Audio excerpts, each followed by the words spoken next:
Hi friends, வணக்கம். நாங்கள் இன்றைக்கி எங்கள் ஊருக்கு போகலாம் அப்படின்னு சொல்லி கிளம்பிட்டோம். பார்த்தீங்கன்னா ஊருக்கு வரலாம் அப்படின்னு பிளான் முதலே பண்ணி வச்சுருந்தோம். அதுக்காக கிளம்பி ரெடி ஆகி கிளம்பிட்டு வந்துட்டோம். பார்த்தீங்கன்னா ஊருக்கு வந்துட்டோங்க. சிவிகிட்டு தான் வந்திருக்கோம்.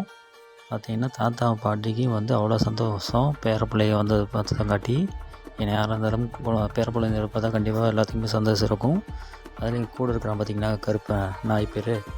அவன் கொஞ்சி குழாவி பயங்கரமாக சேட்டை பண்ணிட்டான். ரொம்ப மாதம் ஆச்சு 3 மாதம் ஆச்சு நாங்கள் ஊருக்கு வந்ததில் ரொம்ப ஹாப்பி ஆகிட்டோம். ஃபங்க்ஷனுக்காக வந்திருக்கோம். பார்த்துட்டு போயிடலாம் அப்படின்ட்டு ஒரு 4 நாள் லீவுக்காக வந்திருக்கோம். பாருங்க கொஞ்சின்னு கொஞ்சிட்டு இருக்கிறேன். நாய் தம்பி மேலையெல்லாம் ஏறி எல்லாம் அழுக்க பண்ணிட்டுருச்சு. அப்பா அம்மா போடா அப்படின்னு சொல்லிகிட்டே இருக்கிறாங்க. பாப்பா பார்த்துட்டு எல்லாம் பேசிக்கிட்டு இருக்கிறாங்க. தம்பி கையில் அடிபட்டுச்சு தாத்தா பாருங்கன்னு சொல்லி காட்டிகிட்டு இருந்தான். என்னப்பா அப்படின்னு சொல்லி பார்த்துட்டு இருந்தார். சரியாக போயிருப்பா அப்படின்னு சொல்லி எங்கள் ஊருக்கு ரொம்ப சந்தோஷமாக இருந்தது எனக்கு.